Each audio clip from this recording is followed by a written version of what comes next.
राज्यामध्ये 288 जागांवर मतदान पार पडणार आहे आणि आजच्या मतदानासाठी संपूर्ण सरकारी यंत्रणा सज्ज झाली आहे। मतदानाच्या पार्श्वभूमीवर आज राज्यामध्ये चोख पोलीस बंदोबस्त ठेवण्यात आलाय।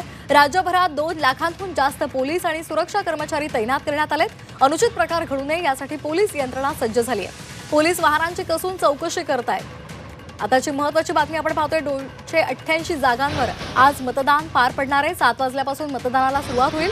मात्र या सगळ्याच्या पार्श्वभूमीवर सरकारी यंत्रणा सुद्धा सज्ज झाली आहे। मतदानाच्या पार्श्वभूमीवर आज राज्यामध्ये चोख पोलीस बंदोबस्त ठेवण्यात आलाय। राज्यभरात 2 लाखांहून जास्त पोलीस आणि सुरक्षा कर्मचारी तैनात करण्यात आलेले आहेत।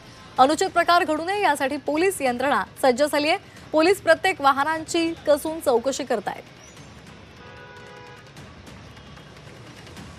कुठल्याही नियमांचा आचारसंहितेचा भंग होऊ नये यासाठी पोलीस यंत्रणा सज्ज आहे। कुठेही पैसे वाटप होऊ नयेत यासाठी प्रत्येक वाहनांची तपासणी केली जाते।